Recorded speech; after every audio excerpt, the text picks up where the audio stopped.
यहाँ जाने के बाद तुरंत बदल जाएगी। आगे क्या लिखा? रोहतक पेशी के संबंध में जब हाई कोर्ट ने मेरी गिरफ्तारी वारंट जारी कर दिए तो आरएसएस के सदस्यों और मेरे अनुयायियों ने मेरे साथ एक बैठक की। हमने तय किया कि भारत की प्रभुसत्ता संविधान को नहीं मानेंगे। इसमें देखो उसकी अमित दास की फोटोकॉपी लगी हुई है, थाना बरवाला की, सबसे ऊपर देखना किसी फाइल के ऊपर, वो जो नीचे फाइल रखी है।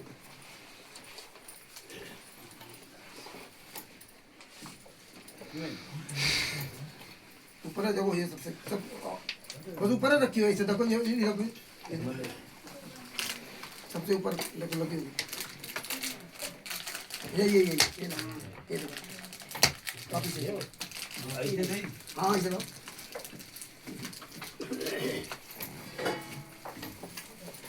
इसमें लिखा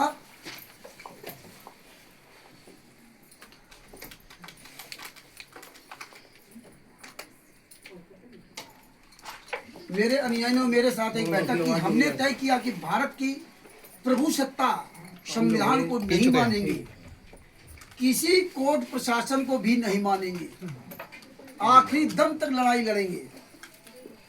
हमने इसके लिए बहुत सी पुस्तकें, सुन लो, हमने इसके लिए बहुत सी पुस्तकें छपवाई, आरएसएस के कमांडो तैयार किए, सतलोक आश्रम पर कई दिनों के लिए हजारों कमांडो के लिए खाना का सामान इकट्ठा कर लिया। भारत की प्रभुसत्ता अखंडता के खिलाफ पूरी दुनिया, पूरी वर्ल्ड या भारत, हर आदमी कहता है ना कि प्रभुसत्ता अखंडता, मतलब हम एक रहें, खंड खंड ना हो, इसके लिए हर आदमी प्रयासरत है कि हम सब लोग मिलजुल कर रहें।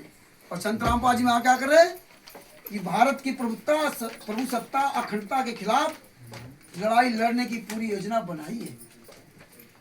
और यही देखिए संत रामपाल जी वहाँ का सगा भतीजा अमित महेंद्र भगोड़ा का लड़का एफआईआर नंबर 428/2014 देशद्रोह केस में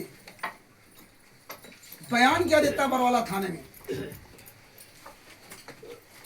जो डीएम होते हैं, एसडीएम होते हैं, उनके सामने बयान क्या देता है। ऐसे बलजीत की बेटी बबीता, ये सब के बयान है। इसमें लिखा थाना बरवाला, जिला हिसार, राज द्वारा अनिल कुमार, निरीक्षक प्रबंधक अफसर थाना बरवाला, मुकदमा नंबर 428 दिनांक 18/11/2014, धारा 147 से 41 आदि आदि कई धारा लगी। बनाम अमित पुत्र जात पुत्र महेंद्र, अमित पुत्र महेंद्र जात जाट, वासी उगलान, थाना नानौल, जिला हरियाणा, हिसार, उम्र 26 वर्ष। अब देखो ये रहने वाला धनाना का, रहने वाला ये धनाना का और रह रहा बरवाला में, और पता लिखवा दे अपने बुआ का। लेकिन आप लोगों को कोई लेना देना नहीं, हमें तो भक्ति करनी है, बस माला जाप करते रहो, सतलोक पहुंच गए। सार नाम ले लो, सार शब्द ले लो, सब कुछ ले लो, जितना पैसा दे उतना ही बढ़िया सब कुछ ले लो। ये हंसने का विषय नहीं है। हम आपको चुल्लू भर पाए में डूब के मर जाना चाहिए। हम तो 6 महीना पुराने भगत थे, 24 मई 2014 में नाम दीक्षा लिया था, और आप सब लोग तो बड़े पुराने भगत हो गए। लेकिन एक कोई अगर सबूत मांग दे तो नहीं दे सकते। एक सबूत आप लोगों के पास नहीं है। काहे शिष्य हो आप? ये भेड़ चाल कब तक चलते रहोगे? ये हम कहां से ले आए? लेकिन आपकी तरह गूंगे बहरे बन करके नहीं, एक एक चीज को 2016 से कलेक्शन करके रखता गया। फाइलें बनाई, बहुत फाइलें हैं घर के अंदर, बहुत बड़ी फाइलें हैं, बहुत बड़ा सब कुछ लेख लिखा, कई रजिस्टर मेंटेन किए, जो रामचरितमानस पे, भागवत पे, कुरान पे परमेश्वर ने बहुत अच्छा ज्ञान दिया, वो सब मेंटेन की। अभी उस दिन ये रामचरितमानस लेके आए थे ये भगत जी, इसी बात को लेकर के अरविंद जी के यहाँ रात में चर्चा हुई थी। दांतों तले उंगली दबा दिए कि इसमें भक्ति का विधान कितना सुंदर लिखा। आप लोग नहीं पता कुछ भी, ये परमेश्वर की दया से सब कुछ हो रहा है। आगे क्या इसमें क्या लिखते हैं? जो इसमें बात लिखी कि मैं संविधान को नहीं मानेंगे, हम उनके खिलाफ ये करेंगे, इसमें लिखा है फर्द इंसाफ आरोपी निम्नलिखित गवाहान के सामने आरोपी ने बिना डर भय लालच के अपना फर्ज इंसाफ किया कि दिनांक 12/11/2014 को 19/11/2014 को संतराम पाजीमा अरेस्ट हुए। उसने क्या लिखा, 12/11/2014 को सतलोक आश्रम बरवाला में रामपाल महाराज के आदेश अनुसार आया था। तो संत रामपाल जी महाराज ने अपने भतीजे को बुलाया था, ये आ जाओ, दो हाथ करना सरकार से कहा, लिखित में दे रहा ये आने नहीं, क्योंकि रामपाल के Punjab and Haryana high court Chandigarh से गिरफ्तारी वारंट जारी हुए। हम भी 10 नवंबर 2014 को वहां से आए थे, लेकिन किसी को पता था क्या गिरफ्तारी वारंट जारी हुई? किसी को नहीं पता था।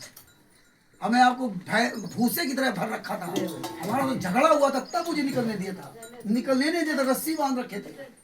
और हम चाहे भैया हमारे इमरजेंसी में जाना तो जब गेट पे जाए तो साले सब गुंडे वापस करते। अंत में मैं झगड़ा करना पड़ा। वो ये क्या तरीका बना रखा? बोले गुरुजी का आदेश है, नहीं जाओगे। क्या काम क्या है? गुरुजी का आदेश है तो काम क्या ही बताओ ना। जब कोई काम नहीं तो कैसे? बोले अपने हम जाएंगे। काफी झगड़ा हुआ वहां पर। तो बोला आज के बाद आपका आश्रम में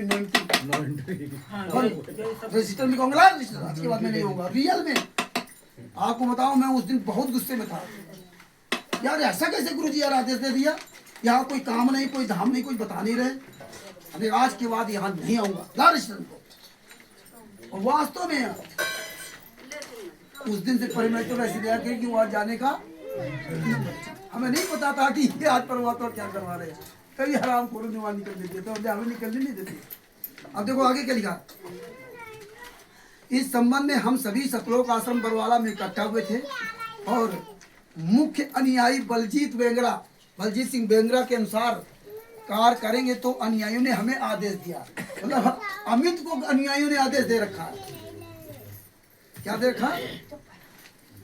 आदेश दिया कि रामपाल महाराज को गिरफ्तार करने आए तो आप कोई भी ठोस कदम सरकार के खिलाफ उठा सकते हैं और लाठी, डंडा, पेट्रोल बम, असलाह की जरूरत पड़े तो प्रयोग कर सकते हैं, जो हमने गुरुजी व अनुयायियों के आदेशानुसार काम किया। मतलब हमने पेट्रोल बम ये सब चलाए, आदेशानुसार काम किया और हम भारत के किसी भी कानून को नहीं मानते। जिस पर्चे में पढ़ा यही दैनिक भास्कर की रिपोर्ट लिखी और यही थाने में दिखी बयान। हम भारत किसी भी कानून को नहीं मानते।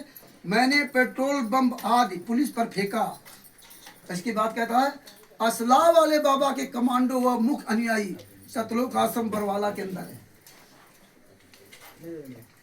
आरोपी का फर्ज इंसाफ लिखा गया। फर्ज इंसाफ पर आरोपी के हस्ताक्षर, गवाह, सब कुछ। ये बयान दिया था एसडीएम के सामने जो बयान होता है वो मानता है या फिर जो एसडीएम के सामने ये देखिए इस तरह से बयान दिए। वही देशद्रोह के आज भी चल रहा। अब आगे आपको बताना चाहते हैं।